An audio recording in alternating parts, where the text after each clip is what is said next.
Sahabat-sahabat Dinarji, ya kita sudah mengetahui di episode sebelumnya tentang bagaimanakah memiliki mindset agar lebih inovatif, ya. Kemudian sudah mengenal juga gap-nya apa saja sih, mana saja dari 4 mindset tersebut yang harus kita tingkatkan.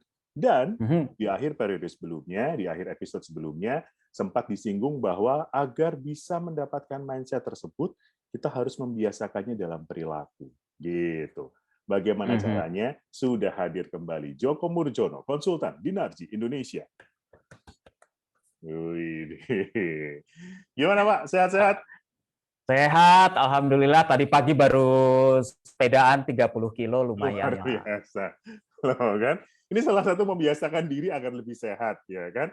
Iya, benar. Nah, kalau membiasakan diri biar mindset-nya ideal sesuai dengan inovatif mindset, itu seperti apa? Oke. Semua orang tahu mindset itu akan mempengaruhi behavior, perilaku. Tapi behavior, perilaku yang kita biasakan, lama-lama jadi kebiasaan, jadi habit, itu bisa merubah mindset kita. Ini dasar pemikirannya dari Dinarji, gitu kan. Betul. Nah, kalau kemarin mindsetnya sudah dibilang, ya ambil salah satu contoh empati, gitu kan. Itu kan ada di atas di kepala kita mindset. Turunannya ke perilaku apa yang menunjukkan empati? Salah satu cara Dinarji untuk berempati lebih besar kepada klien kita adalah kita dengerin mereka. Kita berusaha mengerti mereka. Jadi kalau meeting dengan klien, mereka punya masalah, kan kayak orang cerita, ini loh masalahnya saya A, B, C. Gitu. Oke, maksudnya A apa, maksudnya B apa, maksudnya C apa. Nah ini kan perilaku kita yang bukan cuman telan bulat-bulat A, B, C. Tapi perilaku kita adalah, oke, I hear you, A, B, C, tapi let's clarify sedikit. Maksudnya A itu apa? Terus A itu bisa parah karena apa? Kenapa menurut kamu A bisa terjadi? Dan lain-lain, dan lain-lain. Perilaku kebiasaan bertanya ini kan salah satu perilaku empati yang akan naikin mindset empatinya kita. Atau pada saat kita mengamati seseorang, itu juga gitu. Kadang-kadang di kepala kita keluar yang namanya, dia mah udah biasa gitu. Oh, dia orangnya kayak gitu.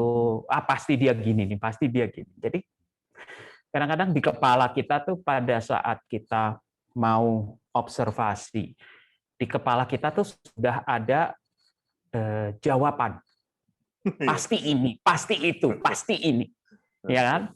Sehingga itu menghalangi mata kita untuk melihat apa sih yang sebenarnya terjadi dan benar-benar berusaha mengerti kenapa itu terjadi kalau observasi. Nah, ini perilaku juga yang harus kita naikin terus dalam kebiasaan sehari-hari. Terusan di LinkedIn juga ada satu artikel keluar, itu juga bilang bahwa pentingnya kita mengerti kebutuhan customer untuk menjadi lebih inovatif. Kompetitor tuh nggak relevan, gitu. Dan ini jadi sesuatu yang meng-highlight kita harus membiasakan diri berperilaku customer first, bukan cuma di sini doang. Bukan cuma omongan doang. Oh, kita sih customer first, kita ngerti customer. Pas disuruh jelasin customer siapa, pernah ngobrol nggak? Enggak. Oke. Perilakunya bagaimana itu? So, ini salah satu contoh dari empati itu tadi. Ada 4, Pak. Satu-satu dong, Pak. Baru saja empati. Aduh. Kemudian yang kedua, eksperimental, betul kan? Berani menerima eksperimental. Gitu.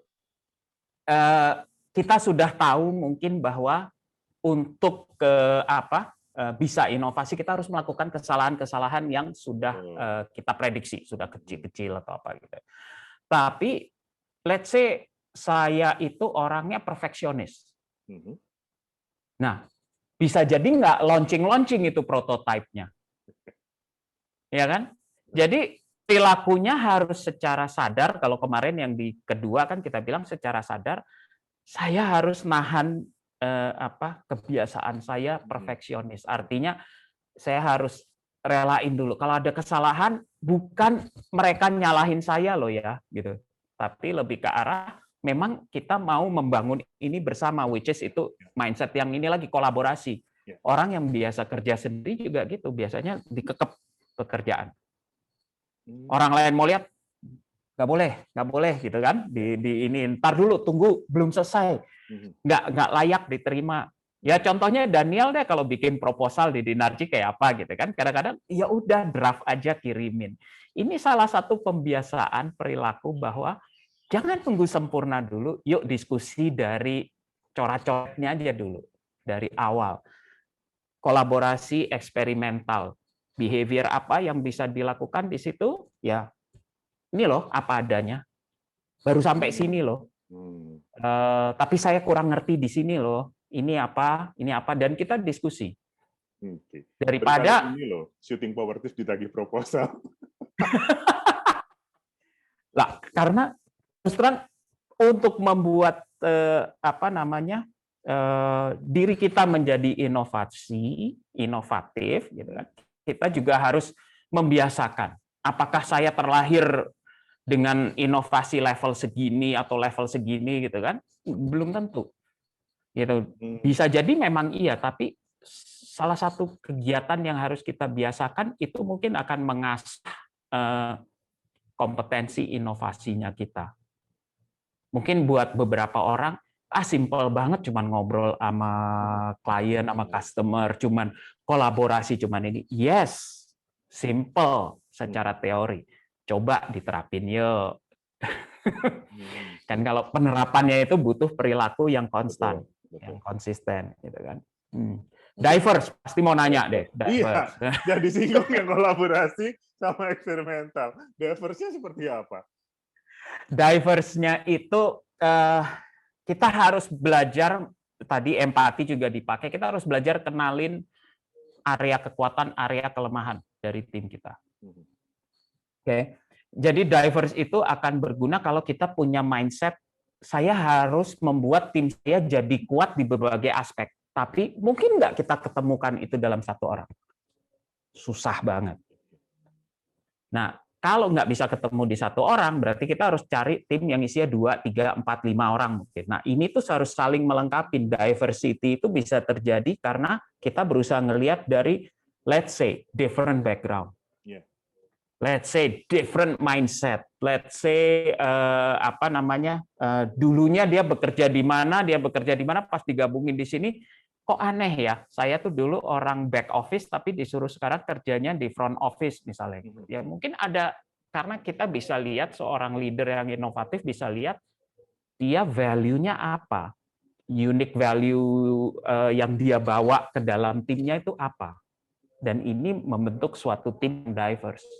Instead of semuanya lulusan sarjana ilmu komunikasi atau sarjana teknik gitu kan, mesin atau apa gitu. Nah ini di mana di sini tim inovasi itu harus lebih daripada itu. Oke. Ketika sudah masuk ranah behavior, Pak, peran pihak ketiga, let's say Dinarji, seperti apa sih untuk bisa mengasah perilakunya ini? Nah, terus terang, semuanya yang kita berusaha lakukan dengan klien kita, satu kata kunci, pragmatis. Kita nggak main di teori, gitu kan? Jadi kalau belajar ilmu design thinking sama kita bisa, dapat teori semua juga bisa, tapi itu tidak membuat kita puas, gitu loh. Kita means? Kita Dinarji, maksudnya. Karena kepuasan kita adalah kalau klien-klien kita tuh bisa, satu, dari teori turun ke realitanya mereka, diterapin di dalam realita. Seringkali, dan ini pengalaman pribadi selama kita punya klien yang ada urusannya dengan design thinking, inovasi gitu ya, it's a slow process. Jadi nggak mungkin begitu kelar kelas, dia langsung level inovasinya segini. Itu jarang banget terjadi. Yang ada slowly sambil baca lagi, terus ngalamin, oh iya ya benar juga yang kemarin ya. Berarti saya harus melakukan seperti ini. Slowly naik gitu di situ. Nah inilah yang membuat yang namanya Dinarji itu kalau dilihat sama klien-klien kita yang sudah engage kita dengan design thinking-nya kita, caranya kita gitu ya. Satu, kita berusaha mengerti sebenarnya masalahnya mereka tuh apa? Kembali ini mindset empati lagi. Masalahnya mereka apa? Oh ini, kita clarify semuanya. Nah, karena kita mendengarkan, kita berusaha mengerti mereka, dan kita akan berusaha mencari solusi, which means kita juga istilahnya experimenting dengan beberapa approach kayak gini, mungkin nggak approach kayak gini, ini akan menyelesaikan masalah itu, tidak. Nah, ini yang akan membawa sesuatu yang kalau kita bilang tuh gini, problem saya rumit banget. Company ini mau inovasi tapi nggak inovasi terus. Idenya bagus-bagus tapi nggak bisa diterapin. Gitu kan. So, ini mau gimana? Oke, kita dengerin dulu kliennya. Ini juga kita pakai dalam hal kalau kita ketemu dengan klien. Nah, begitu sudah dengarkan, oh ini yang harus kita lakukan. Let's say formulanya A. Gitu. Dan itu kita buat kliennya juga mengerti, karena yang tadinya mereka pikir ini rumit banget sih, kompleks banget nih, sama kita bahasanya ejawantahkan dalam satu lembar proposal, ini. Oh, simple ya stepnya, cuman segini aja. Iya. Nah, we make complex things simpler. Dan dalam inovasi, bukan semakin kompleks semakin inovasi, belum tentu. Gitu. Teknologi bisa berperan, bisa, tapi kalau service inovasinya. Yang kayak kemarin kita ngomongin nasi goreng, ini jamnya salah sih ini. Udah nggak gitu lapar ya Mas gini. Oke. Yeah. Kalau berdasarkan pengalaman Pak, berapa lama sih proses dari membentuk timnya, membiasakan dengan perilaku, ketemu mindset, sampai akhirnya ada inovasi yang dihasilkan? Oke. Seperti proses semua manusia belajar, itu butuh pembiasaan sekitar 2-3 bulan dengan constant reminder, constant coaching. Means? Jangan dilepas. Means didampingi. Gitu. Makanya proses pendampingan itu juga dengan orang yang mengerti bahwa mindset inovasi itu dibutuhkannya ini. Jangan sampai yang ngedampingin adalah seseorang yang bisa bilang ke kamu, Daniel, misalnya kamu adalah tim inovasi, kamu ngusulin ide A itu jelek, nggak bagus, dulu kita pernah jalanin. Ide B, mana buktinya ide B? Bahwa dulu pernah sukses, gitu. Itu belum pernah dijalanin. Loh, bagaimana kita tahu itu bisa sukses? Itu bukan perilaku orang yang punya mindset inovasi kalau terlalu ngelihat ke masa lalu. Oke. Baik. Gitu. Jadi memang harus ada proses yang dibutuhkan. Satu lagi Pak, sebelum kita recap. Ada prosesnya cukup lama nih, 2-3 bulan. Sementara inovasi kan setahu saya memang harus cepat gitu, yang memang ini dilakukan begitu. Ya. Ini dua hal yang bertentangan kalau dalam pemahaman saya, Pak. Oke. Tadi kan ditanya bagaimana orang bisa menjadi lebih inovasi, gitu kan? Itu inovasi tentang bunyi. Ya, sorry. Ini ada bunyi. Tapi nggak apa-apa. Jadi bagaimana orang bisa lebih inovasi? Seseorang bisa jadi lebih inovasi kalau ada pembiasaan perilaku. Betul. Nah, inovasi memang harus cepat, yes. Tapi dalam proses belajar ini nggak mungkin dipercepat. Tapi kalau a real project diterapin, kita misalnya di Narji menjadi let's say fasilitatornya mengenai prosesnya gitu. Nah, ini bisa jadi sesuatu yang cepat. Biasanya cuma seminggu, 2 minggu itu satu project sudah selesai. Karena kita cepat aja. Oke, ketika mindset-nya sudah ketemu, itu prosesnya seperti itu. Ya. Baiklah. Mari kita recap kalau begitu obrolan kita selama 3 hari tentang mindset agar menjadi lebih inovatif dan dibiasakan dengan perilaku. Silakan, Pak. Jadi mindset-nya itu pertama adalah empati, learning atau eksperimental, gitu kan. Terus diverse, kolaborasi. Oke. Lalu itu harus secara sadar kita align mindset kita kepada 4 top mindset tersebut. Atau kita align mindset kita kepada let's say saya sudah punya empati mindset-nya. Saya butuh lebih ke arah kolaborasi. Oke, kita align dulu ke arah situ. Nah, kalau sudah align, pikirkan perilakunya apa nih yang akan harus saya rubah, yang akan menunjang saya ke arah lebih menjadi seseorang individu yang inovasi. Nah, ini harus secara sadar terus-menerus dilakukan sampai kita sendiri ngerasa, oh ini toh benefitnya. Gitu, Daniel. Oke. Baik, jadi PR buat teman-teman di Narji yang mendengarkan adalah biasakan dulu dalam perilaku ya di kehidupan kita sehari-hari agar punya mindset yang lebih inovatif. Begitu Pak Joko? Atau telepon kita. Asik. Telepon kita. Jualan terus.